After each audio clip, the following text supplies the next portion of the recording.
Assalamualaikum warahmatullahi wabarakatuh. Waalaikumsalam warahmatullahi wabarakatuh. Selamat datang di ruang yang menggali lebih dalam ke dalam lanskap kompleks lembaga perbankan. Bersama kami Anda akan menambah melintasi jaringan yang mengikat ekonomi global, menyelami sejarah, kebijakan, dan inovasi terkini yang membentuk perbankan modern. Mari bersama-sama menyingkap cerita menarik, mengurai konsep-konsep yang kompleks dan mendalami peran krusial lembaga perbankan dalam menjaga stabilitas keuangan dan mendorong pertumbuhan ekonomi. Sambutlah tantangan untuk memahami lebih dalam. Bergabunglah dengan kami perjalanan intelektual di podcast ini tentang lembaga perbankan. Kenalkan, nama saya Indra Salfata Hidayatullah, absen 16. Perkenalkan, nama saya Baskara, absen 10. Perkenalkan, saya Aru Ganjani, absen 9. Perkenalkan, saya Nela Dwi Anjani, absen 25. Perkenalkan, nama saya Lina Mujahsana, absen 8. Perkenalkan, nama saya Alvin Ramadhansyah, absen 5.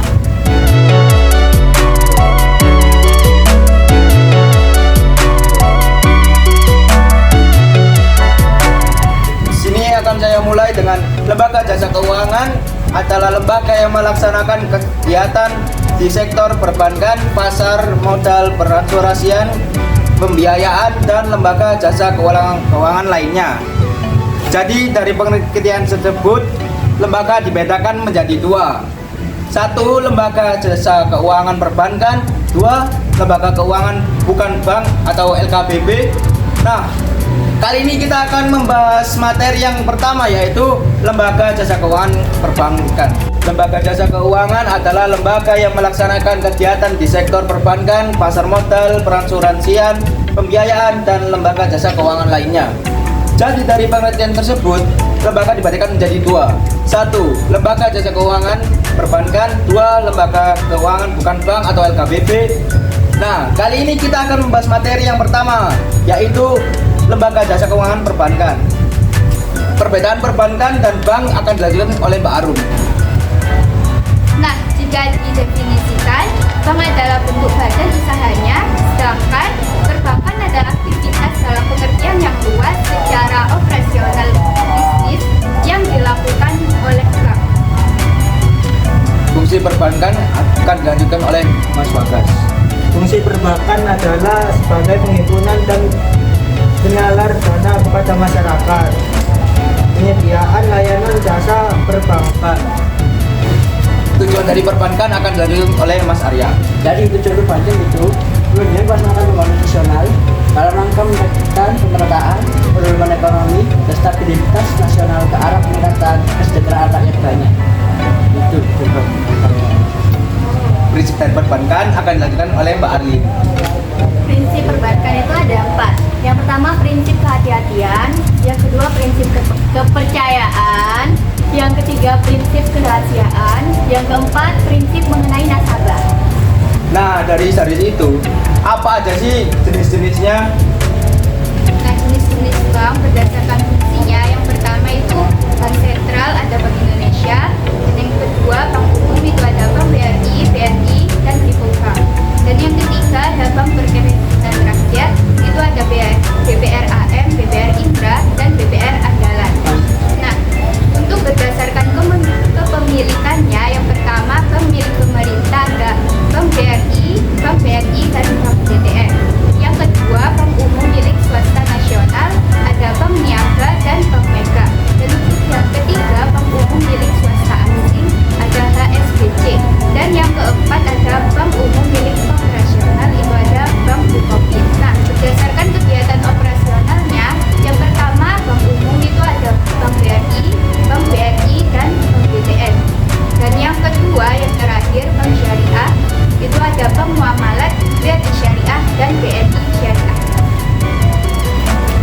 Nah, dari itu kita bisa tahu bahwa bank-bank itu ada fungsinya, kepemilikannya, serta operasionalnya.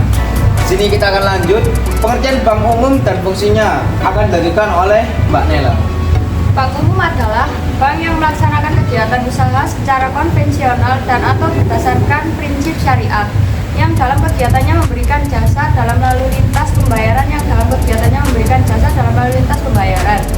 Fungsinya penghimpunan dan dan penyalur dana masyarakat serta pemberi jasa dalam lalu lintas pembayaran.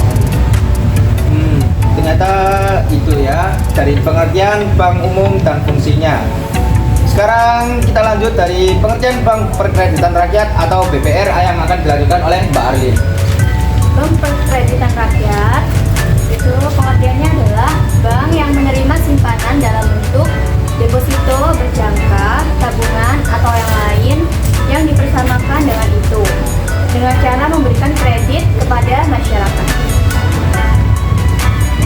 Dari ini kita bisa tahu dari pengertian Bank Perkreditan Rakyat atau BPR yang dijelaskan oleh Mbak Arlin, dan sekarang kita akan lanjut yaitu pengertian dan prinsip bank syariah yang akan dilanjutkan oleh Mbak Arum. Nah, pengertian bank syariah adalah bank yang melaksanakan kegiatan usaha berdasarkan prinsip syariat yang dalam kegiatannya memberikan jasa dalam lalu lintas pembayaran. Nah, untuk prinsip bank syariah yang pertama itu ada mudharabah, yang kedua ada musyarakah, yang ketiga ada murabahah, yang keempat ijarah, dan yang kelima ijarah waitinah. Dari penjelasan Mbak Arum kita bisa tahu pengertian dan prinsip bank syariah. Sekarang kita akan lanjut yaitu produk dan jasa perbankan. Di sini ada dua, yaitu produk perbankan kredit pasif dan aktif yang akan dilanjutkan oleh Mas Arya. Oke, baik. Kredit pasif itu aliran dana yang masuk ke bank. Contohnya seperti giro, deposito berjangka, sertifikat deposito, tabungan, deposito on call, dan juga automatic roll over. Tapi kalau kredit aktif adalah aliran dana yang keluar dari bank, seperti kredit rekening orang, kredit reimburse, kredit akses, kredit dokumenter, kredit dengan dana surat berharga. Jadi itu tadi yang disampaikan oleh Mas Arya tentang produk perbankan kredit pasif dan aktifnya. Sekarang kita akan lanjut yaitu jasa perbankan yang akan dilanjutkan oleh Mas Bagas. Oke, jasa perbankan yaitu 1. Jasa penyimpanan, 2. Pemberian jaminan, 3. Cek perjalanan, 4. ATM, 5.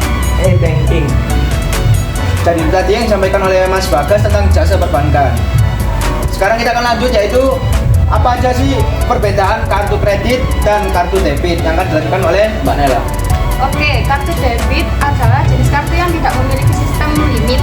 Limitnya akan terus ada sepanjang kamu punya uang atau saldo di dalam rekening yang kamu miliki. Namun berbeda dengan kartu kredit, di mana limitnya ditentukan oleh pihak bank. Jadi tadi yang disampaikan oleh Mbak Nela tentang perbedaan kartu kredit dan kartu debit. Jadi itu tadi yang disampaikan oleh Mbak-mbak dan mas-masnya di sini tentang perbedaan perbankan dan banknya, fungsinya, tujuan dan prinsipnya, serta jenis-jenisnya, serta perbedaan kartu debit dan kartu kredit. Di sini saya akan menutup podcast hari ini. Terima kasih telah mendengar podcast kami hari ini. Kami berharap Anda menikmati konten yang kami sajikan dan mendapatkan wawasan baru dari topik yang dibahas. Kami juga ingin mengucapkan terima kasih kepada para pendengar setia kami yang telah mendukung podcast ini. Kami sangat menghargai dukungan dan umpan balik yang telah Anda berikan. Sebagai penutupan, izinkan saya untuk menyampaikan satu pantun sebelum mengakhiri podcast ini. Nasi goreng rasanya gurih, Cakep. dimakan di kota Batu. Cakep. Ucapkan terima kasih atas semua kasih dan perhatianmu. Wassalamualaikum warahmatullahi wabarakatuh.